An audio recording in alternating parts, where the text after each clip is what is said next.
Well, good evening. My name is Perry Holman. I'm your MC for this evening.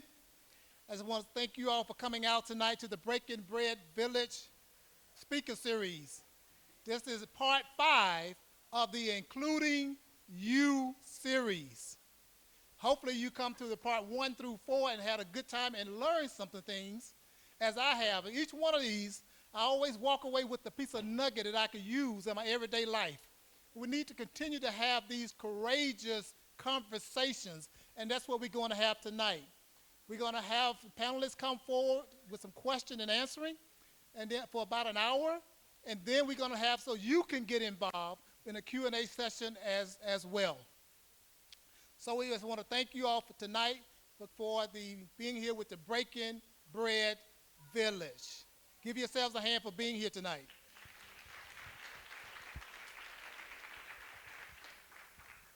And with that, we want to tell you a little bit more about what the Breaking Bread Village is. With that, we're going to have a video be shown in just a few minutes.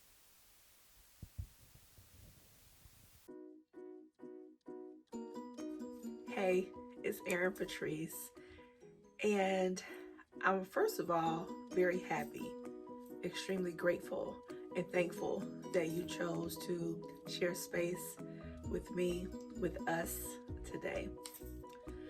I want to share a few things with you before we get started. Many people have asked me why I titled this series Including You. And my answer is and will always be that as we aim and strive to grow understanding, peace, empathy, connectivity across the globe, across the nation, within our neighborhoods and communities, and even within ourselves, it includes all of us, even you. Because what happens is oftentimes we look outward for people to change and be different and grow, but that includes us as well. We have to understand that we don't live in a silo. We can not only listen to these echo chambers that surround us. There is a whole community, a whole world that flows around us. And for us to be able to understand those walks better, we have to look within and we have to also reach out. So all of this growing, all of this learning, all of this loving and connectivity includes all of us. And that is also including you.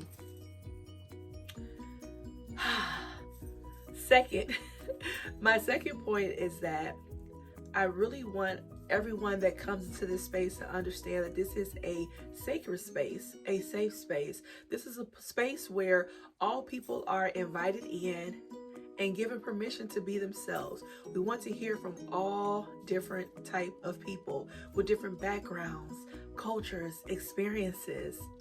Lived experiences are the best way for us to share our stories. And when we bring that all together, right here at this table, in this space, we get to learn, not only as a collective, but individually. So let's respect that. Let's honor that. Let's welcome that. Because this is about giving and receiving.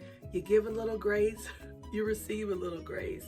When you give a little love, you receive a little love.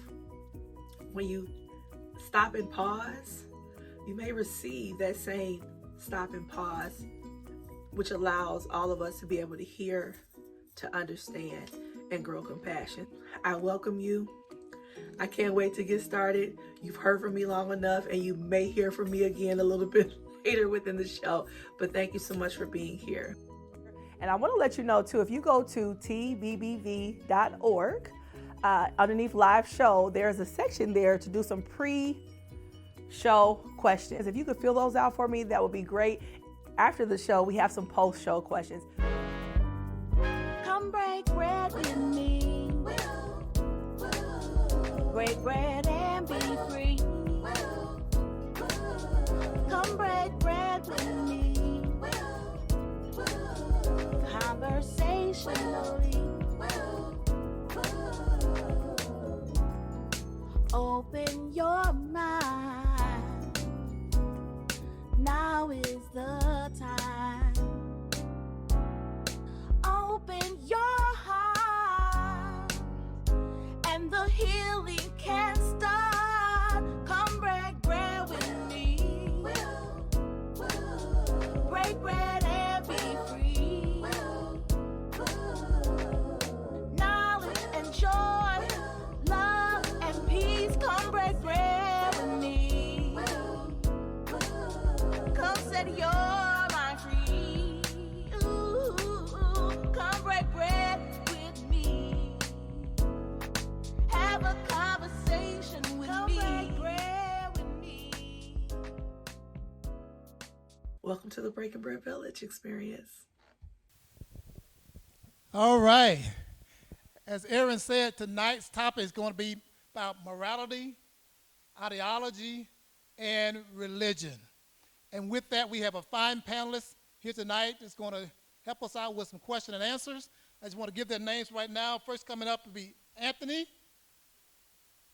Naveed, Tay, Jen, Krista, and Eric.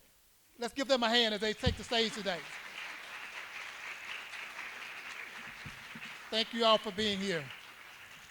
And now, let's give our host a big round of applause, and that is none other than Miss Erin Patrice as she comes in.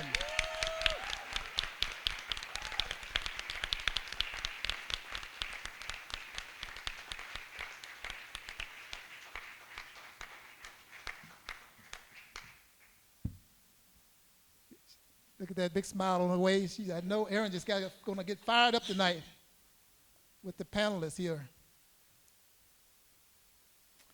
All right. All right.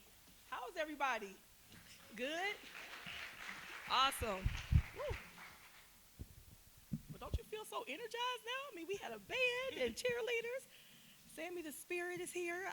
So welcome. Thank you all so much for coming today. I appreciate our panelists for being here as well as we get into this discussion. So yeah, we already did the intro video, so I don't need to start off with anything. So we're going to go ahead and get started. Are you all ready? Awesome, awesome. So the first question that I wanted to ask is, what makes religion so important to people? Do we think that it's needed to offer hope to us as humans? You know, I think about it sometimes when we have hardships or different things that happen, we lean on, right, our belief in our faith. So I want to ask you all, why do we think that religion is so important to us as people? Anthony, you look like you're thinking really hard. I want you to... Well, yeah, well, you know, when you talk about the subject of religion, for a lot of people, it kind of bothers me because everybody starts to put their own label on it. So when we ask what makes it important, it really is one's individuality. How do I receive what I believe is happening inside of me, internally, in a fashion that it helps me to progress to where I want to be? And for those that may believe like I do, we believe that there's life after this life that we can possess. Therefore, while we live here, we want to have hope. Why live to go somewhere and you not have hope while you're here? So that's for people like myself, why we believe it's so important. Sure, sure. Or at least I do. Maybe they don't believe that way, but I do. No, I appreciate that. Anybody else want to chime in? Yeah, Jen? So for me, being part of a religious community, I think helps people feel seen and accepted and loved and in a space with other people that helps them be the best version of themselves. Yeah. And so I think that a lot of times we lean on that community piece of our faith as well. Yeah, thank you. Sure, please. So, for me, or in our religion, if we look at it as a whole, I'm a physician, and when I look at it too, when we have a purpose in our life and we tell or we know the codes, how to work things out, that helps give us a direction, that helps us to go for that goal and achieve that goal. And I think that's what the religion gives it to us. As this brother was saying too, yes, if we are going for a life afterwards, and that's our goal, then there are some parameters that we need to meet, and that's what we are striving for in this world, and we are trying to achieve those ones so that we can be successful. And I think that's where the religion comes in and helps us find that path, find those goals, and helps us achieve those goals. Absolutely. So, okay, and then Erica, then I want some people who may not believe that there is another place to go, right? To chime in as well too. Eric, go ahead. I saw your hand Well, up. let me start with that then. Let's see. I believe that heaven and hell are states of being that we create here on earth for one another. Okay. If I recall correctly, the roots of the word religion are mean to bind or to bind back. And for my interpretation of that is that the purpose of religion is to help us connect our personal experiences with those things that are of ultimate worth, those things that are of greatest importance in our lives and help us make meaning. Awesome. You want to chime in, Tate? Yeah, go for it. Because I'm trying to say it tactfully, I appreciate that. We all are. I Yes. think at one point religion served its purpose in that we are trying to make sense of the universe and we didn't have all the answers. So, like I will say, when my daughter was in the NICU, I remember at one point, like, we had a really bad day, and I was like, I wish I had something to believe in. Like, I wish I could feel like I would find comfort in prayer, but ultimately, I just don't agree with it. So I was like, I hope the science and the doctors know what they're doing well enough at the end of the day. So I think it served its purpose at one point because we had to make sense of things. To me now, personally, it doesn't mean anything. I don't have like a community of atheists I hang out with, but Yeah. So let me just ask you, because I want to make sure I understood what you're saying. Yeah. So you're saying that when your daughter was in intensive care, you wished at that moment that you had something to like I can understand, it's nice to have something to believe in and it's nice to have hope in something, but so for a split second even I was like, would I find comfort in prayer? And then I was just like, no. Okay. Do you know what like it's not going to do anything for me. I just wanted something to believe. It's almost like I wanted to like wish on a star. Do you know what I mean? For her to be better. Yeah. Go ahead. Yeah, I like what you just said there, because that's really how many people will feel that with what's called religion, we think of things when it's bad. Yeah. But people like me, Yeah. I'm excited every day, okay? I- You get it? I And work so with for me- someone like that. Yeah, and so for me, I'm excited when it's good, and I get more excited when it's Yeah. bad, because I know it can be good, so I follow you. Yeah. And that's it. And so that's something that sometimes is missed, Yeah. that it's not just about the bad times, And that's and fair that's a too. good thing. So I appreciate you sharing that. That was good insight. Thank you. Yeah. I appreciate that. It's good insight. For me, it's about community. It's the binding together of like-minded individuals. My spirituality is a pagan spirituality, and so a lot of people that come to our faith come from the organized religions and kind of stray away from using that terminology. But it's very much a religion. It's about community. It's about finding people that believe the way you do. Sure. Awesome. Well, thank you all for sharing that. So, my next question is, how do we know that our way is the right way, right? How do we know that our way is the right way? I mean, as we know, some people, say this is the only way. This is the way.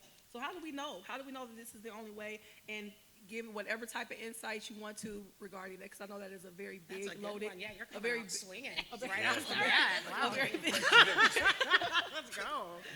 She won't let us even warm up. She's like, We warmed up with the oh, band. we did? Okay, got it. Now I know the game rules now.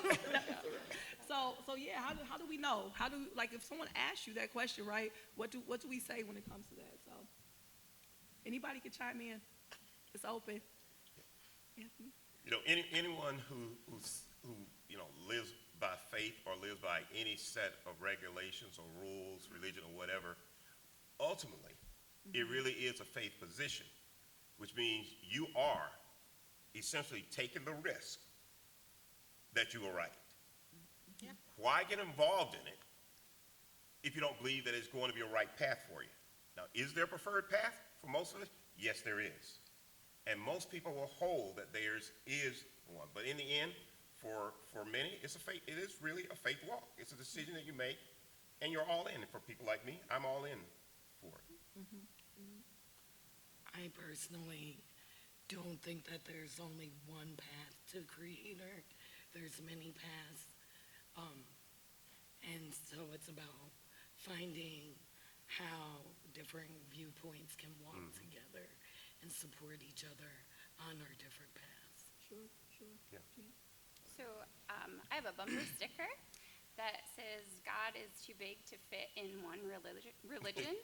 And I follow the radical love of Jesus because that's what works for me personally, to help me feel closer to God or Creator, or love, or the best version of humanity. But I think that lots of other people feel lots of different ways, and so I think that God is bigger than what we might say is right or wrong.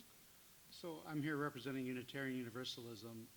One of the greatest authorities for us in religion is the conscience, Yes. our very own conscience. And one of the joys and beauties of being in religious community is we support one another's search for truth and meaning. And what we do on Sundays or any other day of the week is we continually bounce our beliefs and our ideas off of other people in community. Right. And we either validate or we don't those beliefs we hold. And so I don't know that we ever will know if we have the one right way, right? Right. There are many paths up the mountain. Yes, go ahead, Nabi. So, in our holy book, God says that He created us in different colors, in different groups, in different places and races, so that we can identify each other. But He is not, God, sometimes I think we feel that we make the God such a weak entity that if we are just going to say anything against God, that's going to destroy everything. Right. God is much, much higher than that. God has placed, as Brother was saying, consciousness in our heart that we ourselves will find that entity ourselves if we look for it. He has placed signs everywhere. If we think this is the right path, keep moving into it. Keep following that, looking into it. God is not dependent on just like saying this is the only way and that's it. We have to ask questions, we have to explore, we have to understand. But in the end, what we believe is there is just one entity. It can be named in different ways, but that's just one God. That we all focus on it and ultimately go to it. It could be the faith that we follow, it could be the humanity consciousness that we talk about follow, or it could be that we talk about being brotherhood, or any name, where we all strive to common goals, that we want to live in harmony, we want to take care of each other, we want to live in peace, and we all want to grow. It's a basic principle. That applies to everyone. And I think that tells us that these principles were placed in our soul or in our body by an entity so that we can all live in harmony. Thank you. Maybe. Add something. I put a mitt in my mouth and I shouldn't. But yeah, basically everything they said.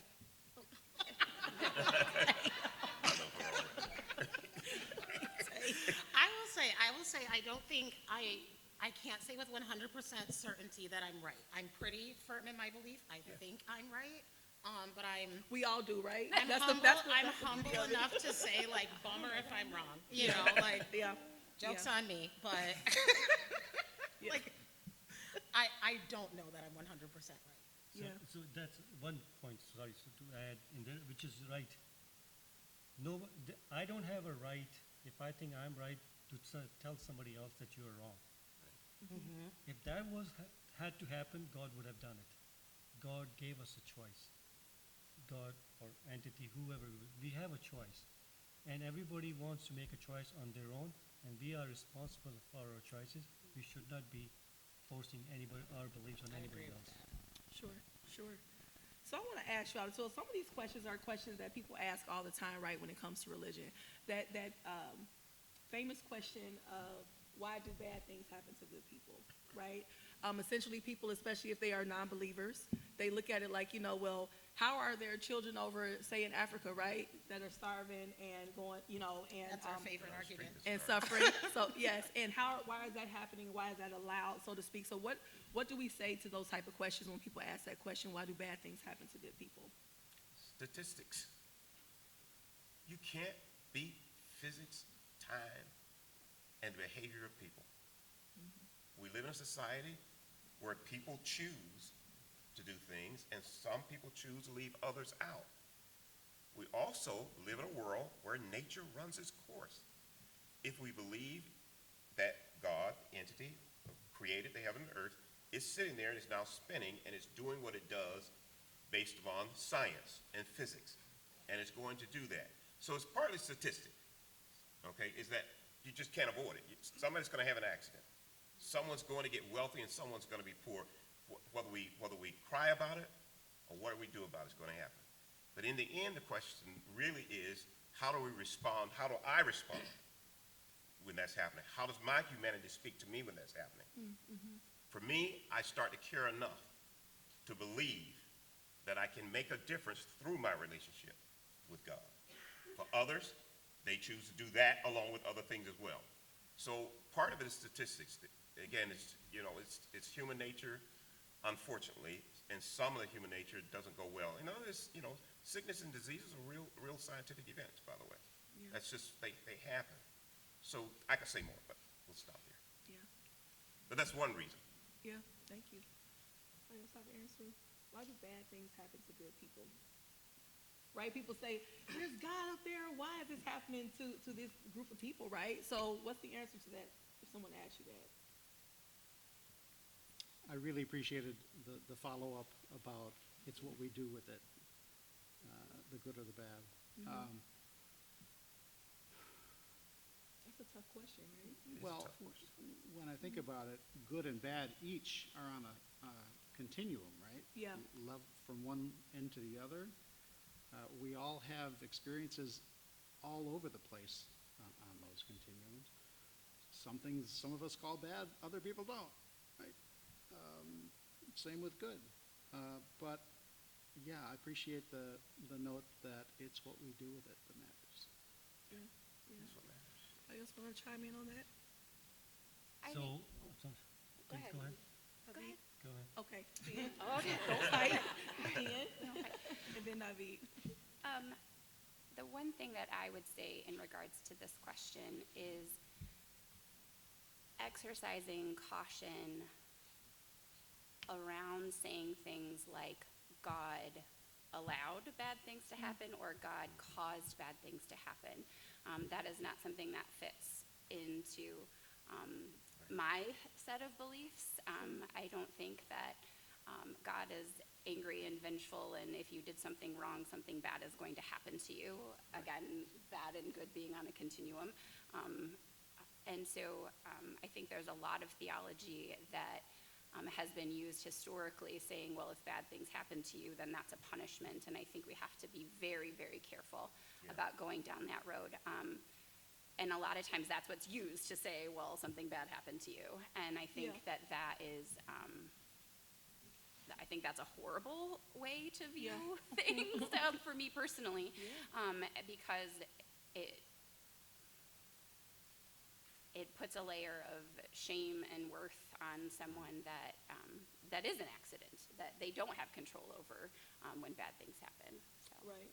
And I think just, in talking to people in regards to religion, thank you for that, is that people feel like when we say we believe in God, right, and God is all knowing, all powerful, right? That's where that allow comes from, right? Because it's this idea that if you have innocent children that believe in God too, right? They're praying, right? Asking for food or safety, what have you.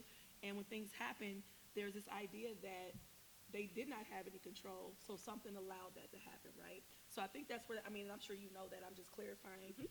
So, yeah, but thank you for that. Thank you for that insight. Navi. So this is a complex question, and the answer to that in just 2 minutes is usually going to be tough. But all of us, what we are saying is good things. So what we believe, the way I understood, because I have gone through that phase too, because when I faced some problems and I was complaining, it's like, why? Yeah. Why me? So two big groups, if you want to divide it. One is like, to every action there are going to be consequences. If we take some kind of action that the consequences are going to be bad, then that bad thing is going to happen to us. So that is going to be on us, because we took an action like that, such as drunk driving. If you're going to do that, you're going to get into an accident. So Sure. that's one.